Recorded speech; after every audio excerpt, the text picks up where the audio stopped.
a lot of support from my family. You can do this. Just keep pushing through. It's hard. You're working full time. You have a toddler that's a wild woman. But if anyone can do it, you can do it. Because, yeah, I'll be honest, there are moments where I was, what am I doing? Why am I doing this to myself? But I think, maintaining my clinical presence really continued to highlight those gaps for me and continue to fuel that fire. I'm like, you're doing the right thing. This is going to give you the skills that you need to be more advanced in your approach and be more articulate and concise and really work with these other disciplines who are maybe don't view that as much of a priority as I do, to be able to create something that's in a neat little ball that you can present and be like, this is it. Isn't it great? Hey there, and thanks for listening to the Beyond These Clinic Walls podcast. I'm your host, Julia, a PT turned product professional, joined by my delightful partner in crime co-hosts, Emma. This is my tribe. This is how I think. And Emily. That is the best getting into PT story I've ever heard. Founders of the Clinician Transition. Each episode, we interview former rehab professionals who have leveraged their clinical skills into non-traditional roles. I invite you to come hear the journeys, follow the career paths, and learn about the opportunities beyond these clinic walls. On today's episode of Beyond These Clinic Walls, we are joined by Kristen Keech. Kristen is a doctor of occupational therapy based in Honolulu, Hawaii, specializing in moderate to severe traumatic brain injury rehabilitation and disorders of consciousness. As the founder of Conscious Care Consulting LLC, she partners with hospitals to develop evidence-based brain injury programs, bridging knowledge gaps and improving care for survivors and their families. Kristen serves on Hawaii's Traumatic Brain Injury Advisory Board, advocating for survivors through education and resource development, and is an adjunct instructor at Hawaii Pacific University. In this conversation, Kristen shares how her frustrations with the healthcare system fueled her passion for disorders of consciousness and inspired her to create meaningful change for individuals with brain injuries. She discusses the impact of mentorship early in her career, her journey back to school for her doctorate degree, and the launch of her LLC. Kristen also brings a valuable show and tell where she shares tips on establishing your footing with social media for your business. We hope you enjoy this episode as much as we did, and as always, happy listening. Welcome to our show today. We are really excited to have you here. And I'm really excited to have you because I think you're one of our guests on the show that are a hybrid. So you're in the clinic, but you've kind of evolved it into your own thing. And I'm really excited to hear that. So with that, I'm going to ask you the first question, which is high level, if you can give us an overview, brief touch points on Kristen's journey. Sure. I've been an OT for almost 14 years. I actually grew up in the Boston area, so I'm super happy to connect with you guys. And started my career at Mass Gen for the first 5 years. And that really was huge for my career. I felt like they really provided amazing mentorship and kind of helped guide me in the direction as far as what my professional passions were. So I was there for the first 5 years or so. And then I kind of began to discover that I was feeling a little monotonous, nothing to do with them, just more me kind of itching for a career change, something different. I had been doing acute care for a while and I was like, maybe it's time to move somewhere different, try something new. And so after that point, I was still very heavily into becoming a CHT, actually, at that point. And I'll talk a little more about that. But after that, I started some travel contracts around the country. I just wanted to kind of experience living different places. I'd been in New England my whole life, aside from traveling. The time came around where another one was up and there wasn't one available in Hawaii. So I took a chance and I just applied for a full-time job back in acute care and was offered the job. And I returned to the hospital setting, which was kind of really where I discovered my passion was. I had worked in SNFs during that travel time, and it really wasn't for me. And so I was happy to be going back to the hospital setting. And so that was about 6 years ago or so. I really started to develop even more of a passion for brain injury. Coming to Hawaii, the resources aren't as available as some of the mainland locations as far as inpatient rehabs and resources for patients leaving the hospital. So I started to notice a lot of gaps. And I really started to hone in on that and enjoy the creativity of being a neurotherapist, knowing that, I could have a general sense of what I wanted to do, but I liked the trial and error piece. I liked kind of getting to know each individual, how they responded best to, whatever I was offering on that session and having it not be so protocol, if you will. So it allowed me a little bit of opportunity to trial different things and take a different approach. And I really learned to appreciate individuals for who they were it kind of led me to developing this passion to want to advocate for them, because I was just getting so let down by the system, frankly. And I know it happens everywhere. I've talked to a lot of colleagues, but that's a general overview of kind of how I came to find my passion for brain injury and kind of want to take on that challenge and network with others who have the same passion to really try to make a meaningful change for these individuals who are left out in the cold. Yeah. When you were working at Mass General in that first one that you said kind of like set a good experience with the mentorship, had you been working with patients and disorders of consciousness at that point in time, or was that something that came later at the end? I think you mentioned you had done some travel, ended up in Hawaii, and then that's where that level of work came into play. Towards the latter end of my time at Mass Gen, I was in one of the intensive care units, and I had come across a lot of individuals with disorders of consciousness. And I really got a thrill out of watching them recover. You know, you go one day and they're like not responding. They're just open their eyes, blank stare. And then the next day you go in and they give you something as simple as a thumbs up and you're like, oh my God. I just really loved that about that. And finding the excitement alongside them and alongside their families that they're waking up and they're responding and they will recover and they will get there. It may take longer than others, but just those small wins. I actually had a great opportunity to work briefly with Dr. Giacino, who created the coma recovery scale. And he was brutally honest when he kind of observed one of my assessments and sessions and was like, you're being too gentle. You need to provide more tactile stim. It needs to be more aggressive. And that really stuck with me throughout the rest of my career.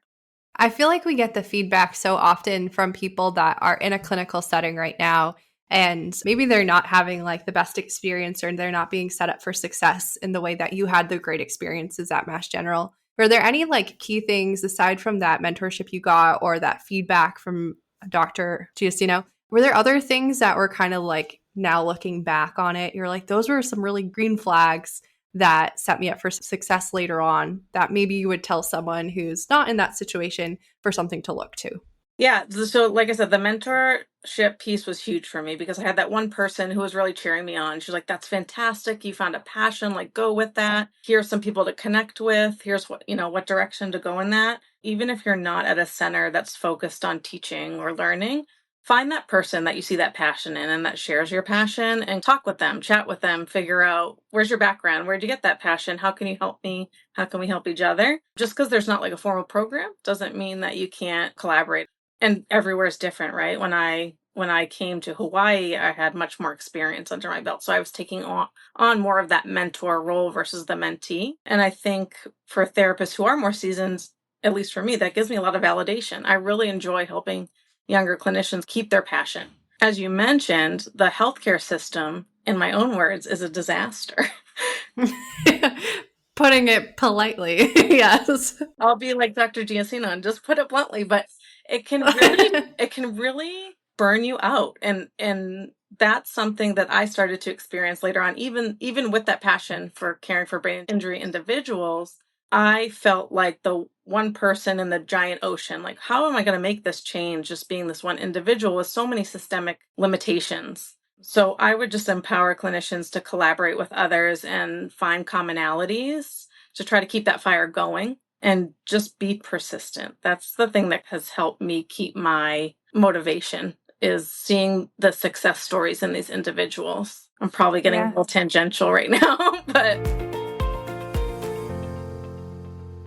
I think it lines up perfectly, because if you can elaborate a little bit more on what you're currently working towards and your business consult business, I don't know what to refer to it as, but like your consultative business. What would you call it? Like what?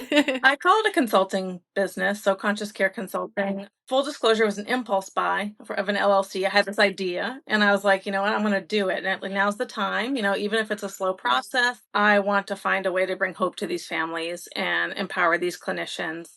But basically, I found these gaps and I wanted to address these gaps. So in addition to going back to school for my doctorate to kind of strengthen my skills on how to go about doing this, I impulse bought this LLC and started networking just with therapists through AOTA and different things to get the kind of word out on the services that I wanted to provide. Basically, these services are at a very high level, like consulting with a hospital.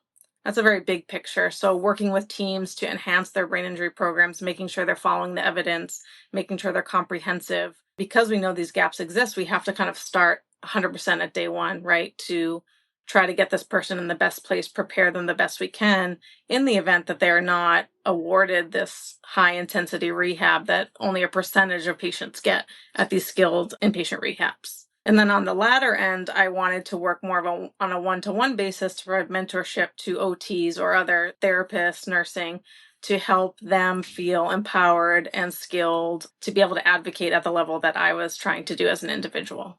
Yeah, what you just explained there and kind of what you had said earlier, that's what triggered me. Or like I felt like a small fish in a huge ocean.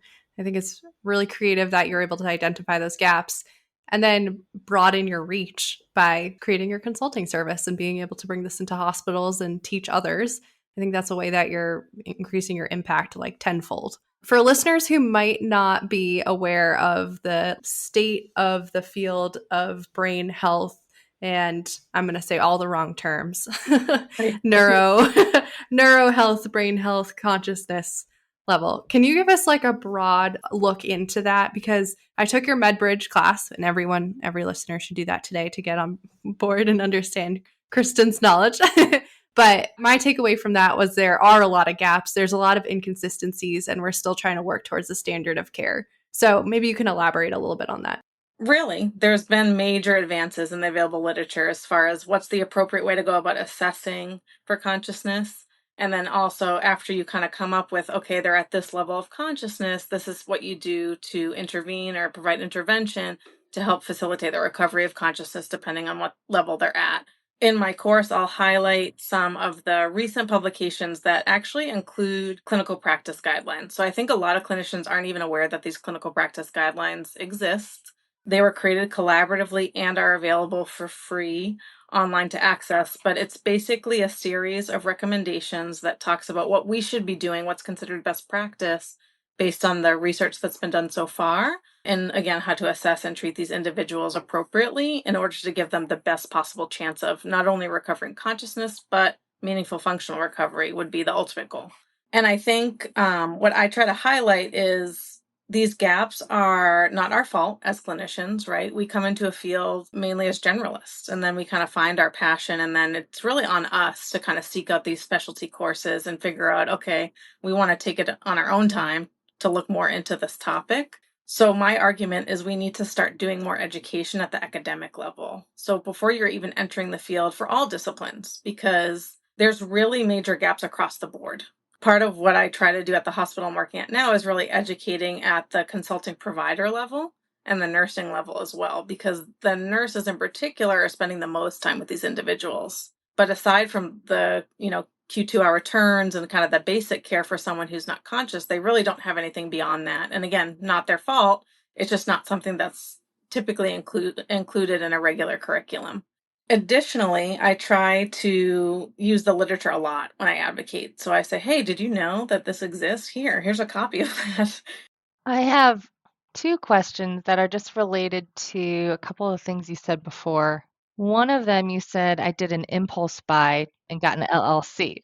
And for those of our listeners out there who doesn't know what that involves, can you just high level, doesn't have to be anything crazy, but just like what did that involve?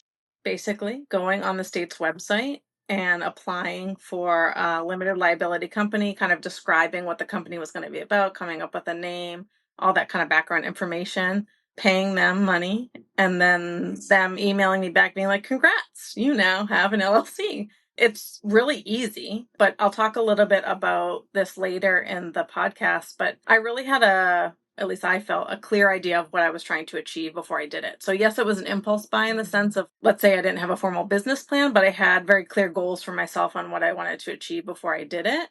And I felt confident that, okay, once I take this first step, I can kind of build from there. That might not be for everyone, but that's kind of how I chose to go about it. Yeah, it's interesting. My husband at one point got an LLC for something else, and I had no idea it was like a 1 day, 2 day process. And hand over Yeah. some money, get an email back, and Yeah.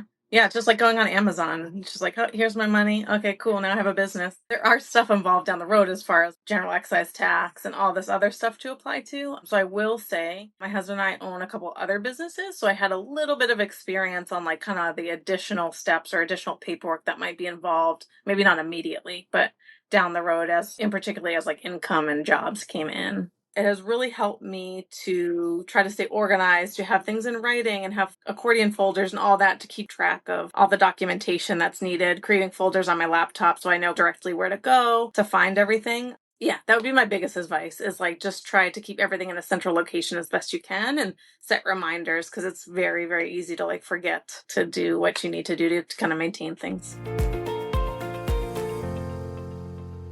I want to rewind a little bit because we talked about like the clinical part of things and then your inspiration for moving to your business. Maybe we can like fill in that in between where you're like, I have this business idea, I have this passion for it.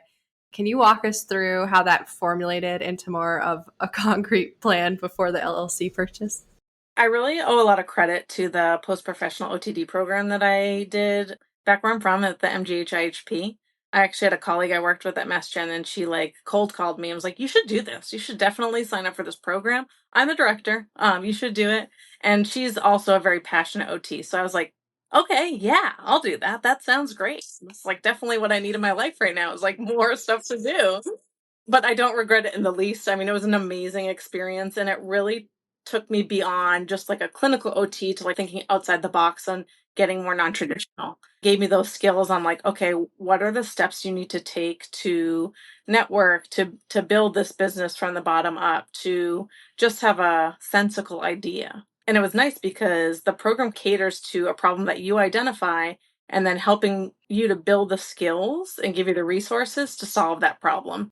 That's really cool. So this was part of the OTD program. I'm sorry, where did you do the OTD program through? The MGHIHP in Boston. Okay, very cool. Being in Hawaii, it was all online. It was meant to have a couple campus visits, but due to COVID, I did it during COVID. There was no campus visits, but that actually worked for my bank account very well. So what other things were in play that made returning to school the right move for you at that time? Because there's a lot of factors, family, expense. What was going through your head and what made it successful for you? a lot of support from my family. You can do this. Just keep pushing through. It's hard. You're working full time. You have a toddler that's a wild woman. But if anyone can do it, you can do it. Because, yeah, I'll be honest, there are moments where I was, what am I doing? Why am I doing this to myself? But I think, maintaining my clinical presence really continued to highlight those gaps for me and continue to fuel that fire. I'm like, you're doing the right thing. This is going to give you the skills that you need to be more advanced in your approach and be more articulate and concise and really work with these other disciplines who are maybe don't view that as much of a priority as I do.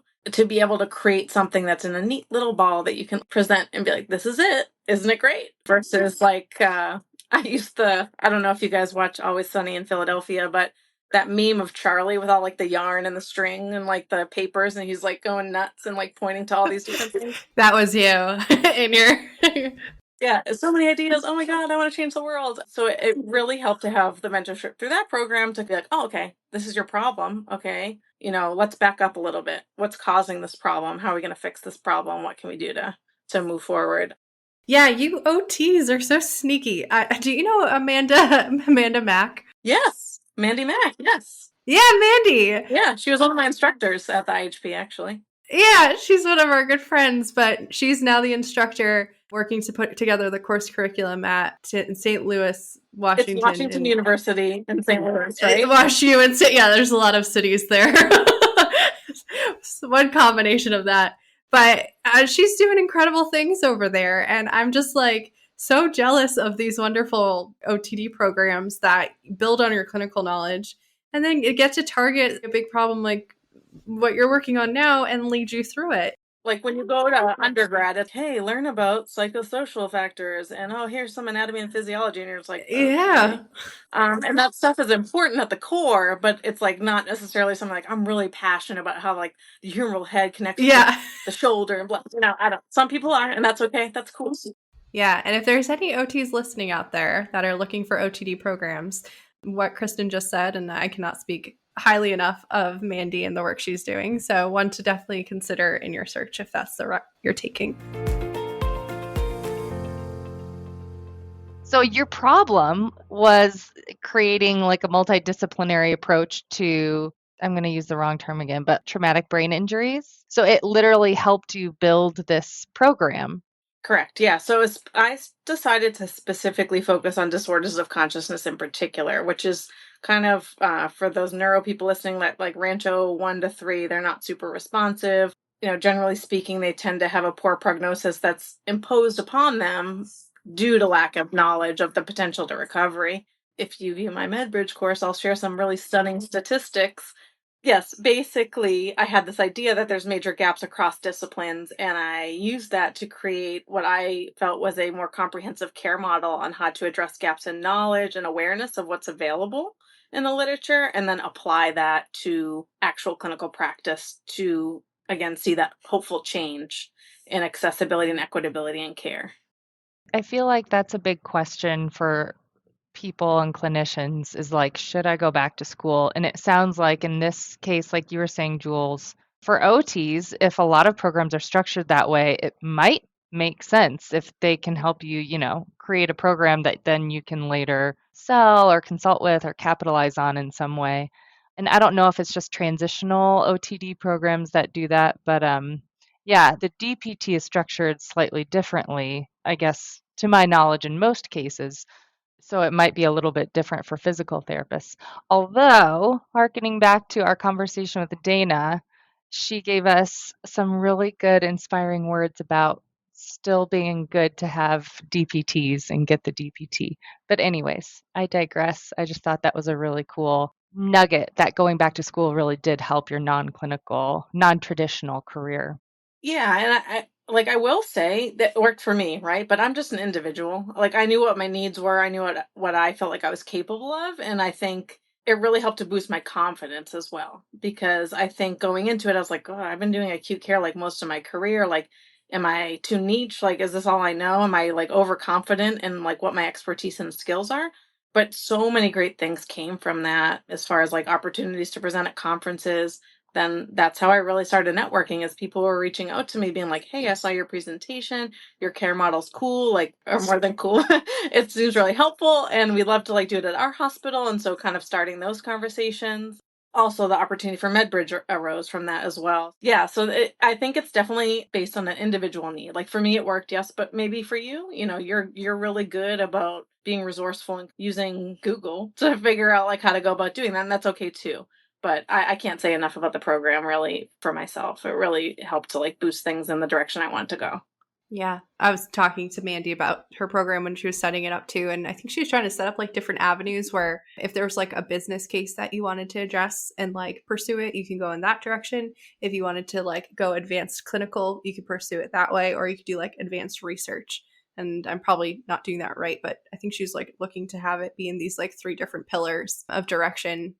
I really appreciate that collaboration of education and something you're actually passionate about and coming out with something real that you could put out into the world and solve problems with. I was curious in the past, in another life, when I was in the hospital, I got a new post-op protocol implemented based on the latest research. However, it's hard to put into words how challenging getting that change and that buy-in was. So curious if you happen to connect with locations that are actively looking to change, or do you kind of have to maybe put on your sales pants a little bit and explain why, or maybe it's a combination of both? I'm just curious if my experience is isolated or not. Not at all. Implementation is extremely difficult, and I'd be lying to you if I said like every attempt was successful. I've had a little bit of both where people have reached out to me and said like, your care plan's cool, like let's do it. And they're all like gung ho about it. It's an OT in particular, and then they go talk to their leadership and the stakeholders, and they're like, oh, yeah, that's not important. Actually, we're good. And it like falls through, and it's like, oh man, like you get this boost of confidence and just like knocked down. First and foremost, I tried to seek out people who were kind of ready for that change, knowing it would be a little bit, frankly, easier to work with them and convince them. But I've had my fair share of like fails, but I think it's a good lesson, because it teaches you how to pivot, teaches you kind of what worked for your pitch versus what doesn't work. And I think, like I said, there's a pretty major systemic issue. So there's a big hill to climb. And I think I realized that going in. So when people started reaching out that were interested, it kind of reinstilled that passion, like I said, again. It's turning out to be a little bit more piecemeal. Maybe they're not quite ready for, implementing a full change as far as like documentation changes and workflow changes, but maybe they're ready to start hearing some of the education and some of the available evidence out there that kind of helps support the next step when it comes to implementation. It's super challenging. So I found more success in breaking it down a little bit more than coming in hot with the whole thing at once. Yeah, I had a feeling that was going to be your answer. So I asked that on behalf of our listeners, because if you're thinking of, oh, there has to be a better way I want to do this project, whether it's clinical or maybe something from an admin perspective, whatever you're trying to make better, don't just ask one person, have them say no, and call it a day. You have to be, what Kristen's saying, being persistent, have some sort of evidence, multi-thread, meaning ask different departments, and it's not going to be easy. However, it's really worth it if you do that for your own satisfaction, your patients, and then as a professional resume builder to have something like that to talk about as you're interviewing or whatever else you're trying to do. Yeah, exactly. I mean, I think if everyone quit after the first time around getting beaten down, then nothing would ever happen, right? But really trying to read your audience. So, like, do you go in formal or do you take a more casual approach? Like, that's kind of how I started out, more casual, just trying to build rapport with these consulting doctors and attendings. I found that to be very successful in just kind of getting that one-on-one talk. And then once you have that listening ear, they find the next person. So finding that influential person that can kind of get buy-in from others is, I think, really pivotal to moving towards that successful implementation. I feel like ever since Dana's episode, I can't not just envision how rehab professionals are trying to sneak closer to primary care, but then also just part of like a more value-based care collaboration network. And I feel like rehab professionals seeing these gaps, having really cool care plans, and implementing them and getting people on the team is just bringing us closer to that. And so I'm a really big fan of it, and I feel like I've just been bit by the value-based care collaboration. I was also just thinking through this whole thing, I don't know if you follow and anyone is connected with Rebecca Griffith on here for her work as emergency department physical therapist. And I love seeing these outlets of rehab professionals being specialists, being very in tune with something, and then stepping up within their department to be like the glue that is pulling together the rest of the care delivery team. And for people that are in the clinic right now that are passionate about it and want to stay in that and grow, I think there's just such immense opportunity of stepping into one of those roles and being that glue.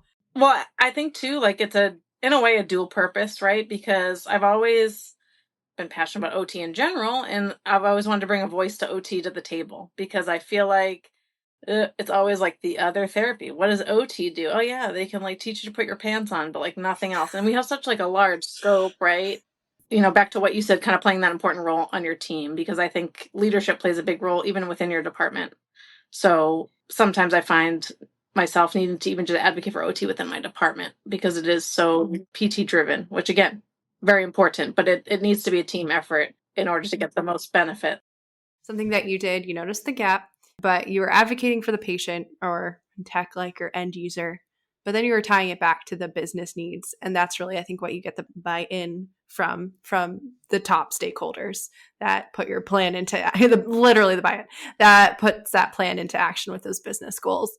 Yeah, and I think like it's hard to admit, right? Like we don't want to admit that it's about the money, but like it's about the money, And so unfortunately, you have to kind of pull that into your advocacy efforts. But there's a lot of truth to it, and there's a lot to back that up. So I think there's a lot of power in research and literature, and it's not as accessible to some as others. Going back to like what Dana said on the other podcast, she related everything back to relating what every stakeholder is important to them. So like, how is it important to that stakeholder? And you have to put it into those terms and look through those lenses. So it's just so interesting how, getting something into a hospital, there's still a whole bunch of stakeholders. And like you said, for some, it is about the money. They do have to keep the lights on and make money for the hospital. Exactly. So yeah, you really have to kind of cater your language to your audience and your argument to your audience, because everyone's maybe in it for different reasons, but in the end, it is what's best for the patient. It's time for the show and tell. Woohoo! Kristen, would you like to share with us what you brought for show and tell?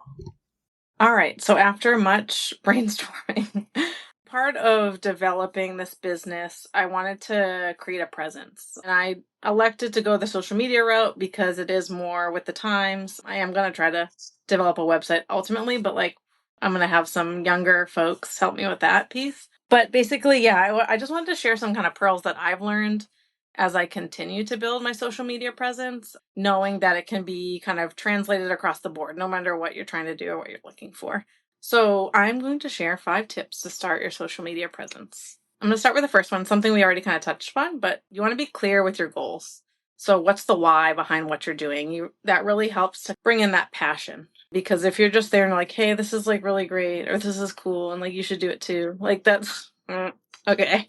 Like no one's gonna want to hear that. But if you come in hot, I feel like I've used that way too many times. So like me, and have like a clear reason, like, hey, look at the evidence here. This is what's happening. This is why I want to make a change, and you should too. It takes on that kind of sales piece, and so you're really clear about what you're trying to achieve and what your goals are. Along those lines, you want to have a clear target audience. This was something that I struggled with because I was like, I want to help everyone. Like, I don't want to just put myself in like just helping doctors or nurses or patients or families. This was a struggle for me, but I think it is really important, even if you start first with one clear target audience and then kind of branch out from there once you've established that primary audience. So, for example, for me, like I said, I wanted to kind of focus on the interprofessional team from a like medical healthcare perspective, but I also wanted to advocate and help families advocate. So I really wanted to focus on helping families navigate this complex healthcare system. I pitched this to a group of entrepreneurs and they were like, what are you trying to do here? And I was like, just kind of smack in the face. I was like, oh man, I thought I knew what I wanted to do. So that was a really helpful thing for me to learn is, okay, like take a pause, scale it back, focus on one thing at a time. And so I pivoted and decided to focus on addressing gaps in healthcare knowledge first, knowing that if we empower and educate clinicians, that care will more immediately improve. And it won't just be me trying to tell this family, what they need to do. Pick a platform that you think will help to achieve your goal or your why. I chose Instagram because I felt most comfortable, frankly, using Instagram. Very generally speaking, I am still learning. But when it comes to content creation, I still learning again. I feel like I've gotten a lot better. I've discovered Canva. People are probably laughing when they listen to this because like, okay. I've really gotten better at like creating like more concise and clear and not getting too like hung up on the flashiness. But I think the biggest thing for this being a busy individual is learning. Again, people are probably going to laugh that you can schedule posts ahead of time. I did not know this until maybe like 2 months ago. And I was like feverishly every night being like, I gotta post something for tomorrow. I better like think of something and create it. I had ideas, but I'd be like sitting there trying to multitask and like feed my kids and being like, ah. So when I learned this, I was like, oh my gosh. So, every week I set aside a couple hours and I create like 2 weeks worth of posts out. And then I just schedule them to post. And then I kind of monitor to see, I'll be honest, I have like 120 followers, so it's not anything spectacular just yet, but I mean, it's triple digits, so I was pretty proud. But anyway, I like set aside time every week to try to get that content going. So that way it's back of mind, it's already out there, it just goes. And then another great tip I got, the last one, is personalization. It may not seem like it, but I'm like an introvert in a way where I had a lot of imposter syndrome issues and like just was really nervous to kind of put myself out there, put my knowledge out there, worrying that someone might be like, actually, that's not right. You interpreted that wrong or something. It was a need to build my confidence. Someone I had met along the way who actually is an OT by background, but does real estate and like adaptive housing. She gave me the great idea of like personalizing it. So like, it's okay to let people know that you're a mom and like you do all this other stuff. And like, this is a piece of you and like go ahead, do a live, let them know, hey, life's been a little crazy, but here I am, I'm back, and give them a little peek. Like, by no means do you have to tell them everything, but give them a peek into your personal life if that's something you're comfortable with, or sharing your passion, how you came about it, what's your story, what's your background, like how did you come to creating this page? So that way it, gives people insight into why you're doing what you're doing. It's not just like, hey, here's a post, enjoy, like, see you next time. Those are beautiful pearls of wisdom. I think they're all very just like applicable. And it's maybe things too that seem obvious at the front, but until you stop and do it, it can catch up to you, like over time. Yeah. Being afraid of putting something out there. I think that's such a common, like the imposter syndrome.